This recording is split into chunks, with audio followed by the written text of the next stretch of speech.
SDV Entertainment.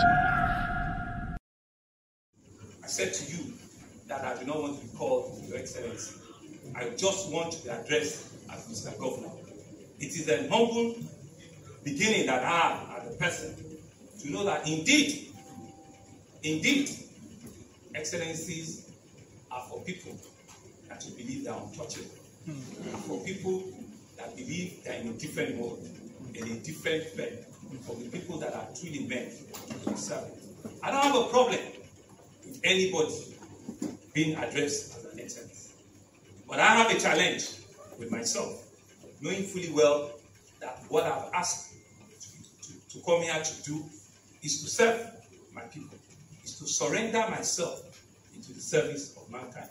And if you are the one that will be serving, if you are the one that will be leading from the front, if you are the one that will be showing example, if you are the one that will be living for others to see and to emulate, I think you can reserve that word for another day.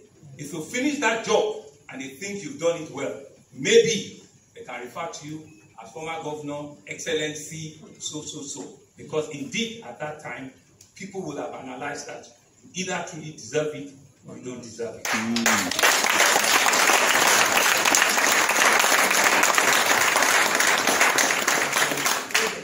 The audience here today, in my view, in my assessment, are the real leaders of tomorrow.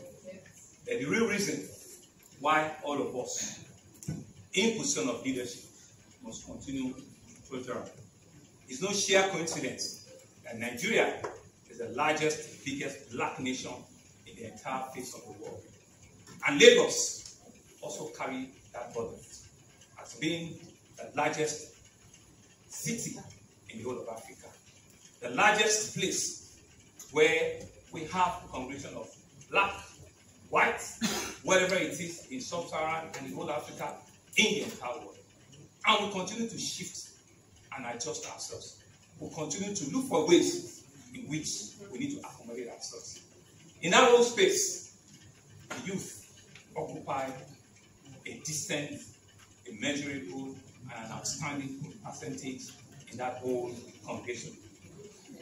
And so we've seen it that if indeed, as leaders, we want to earn our bill, we want to truly, really earn the position that God and the citizens have handed over to us, we need to be conscious of how we deal with the real leaders of the world, with the real leaders of tomorrow.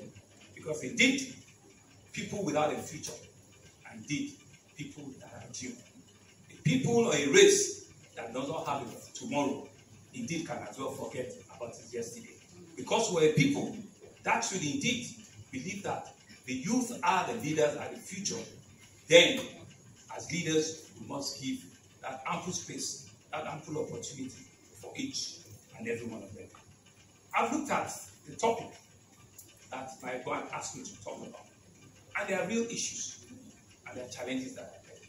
That in the polity of our country today, in the polity of Lagos, and in all spheres of life, there are challenges. Challenges with us as a nation, economic challenges, security challenges, societal issue challenges, religious challenges, ethnicity, demography, everything that you can imagine. Climate change is a challenge to all of us today. But the real strength of leadership is not in the challenges that you are facing. It's your ability and the capacity to raise up, to raise your head high, and be able to live out of those challenges and turn them into opportunities. I looked at the issues that are facing our youth today. And these issues are not exhaustive. I looked at how well have we done on youth engagement. How well as leaders have we provided an opportunity for our youth to continue to engage them. To not assume that indeed we have an idea of what the issues are. To not assume that we have an idea of what the problem is. As leaders, I believe we can do a lot better than youth engagement. I believe we can do a lot better in youth participation. To engage is one. To truly, really, really participate is another. We have to be intentional. We have to be deliberate. We have to be strategic to ensure that we can indeed participate and be inclusive in our programs and in all the things that we want to do. Because one of the things that we've seen is that inclusiveness is never part of it.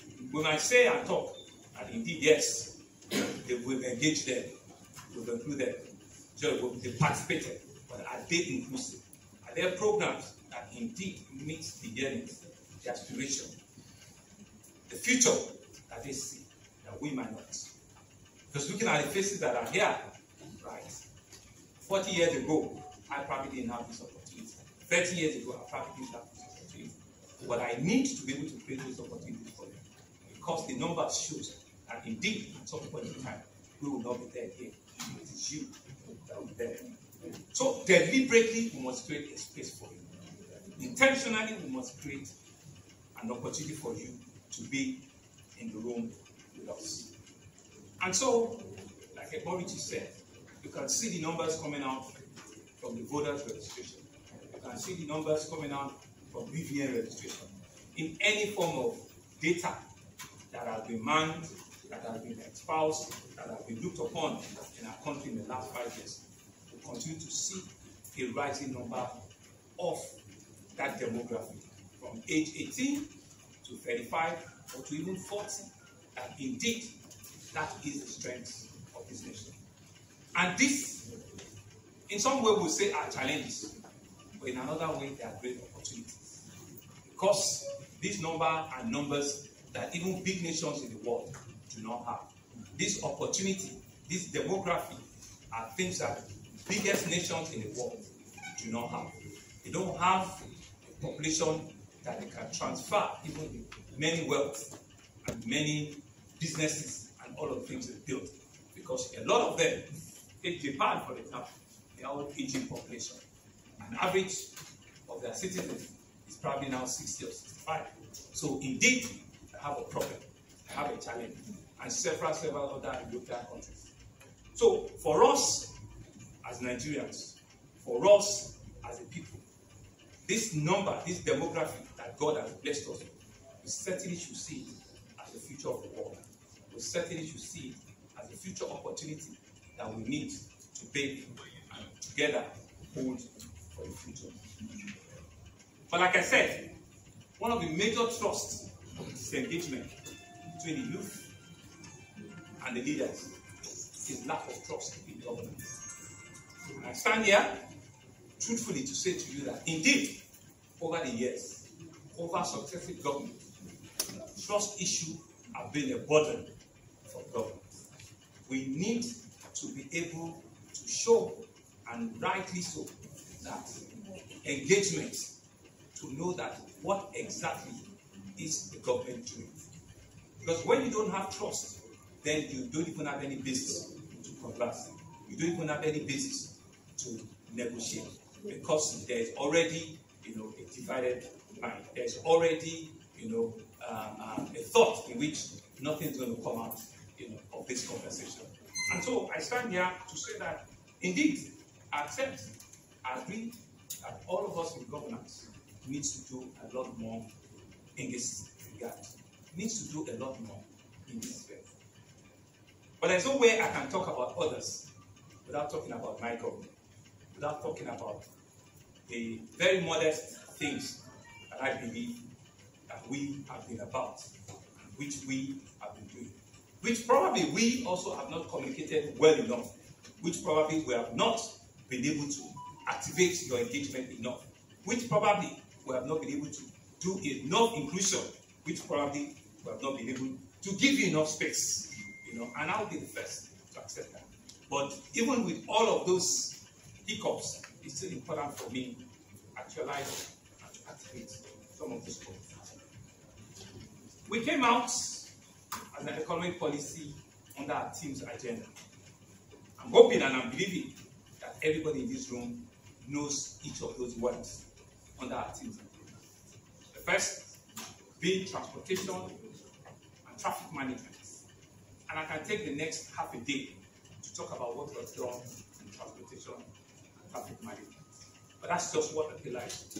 And this pillar was the thing that when we were putting this government together, we went round, we asked Lagosians. I will not say we asked all the youths, but we asked Lagosians, old and small, young and bright. What would you want the government to solve for you the most?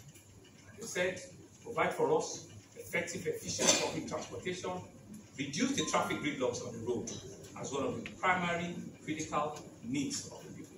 And so that's why it became our first pillar. And I dare say that we'll continue to tackle these menaces on a daily basis. And some of them, I'm sure you can see. The next word there is health and environment. COVID-19 was one lesson that cannot be lost from us. Yes, we're all here now. We don't have any face mask.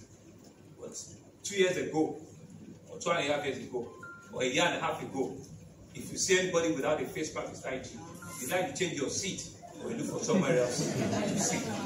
But see, that is the reality of the can-do spirit of you Lagosians.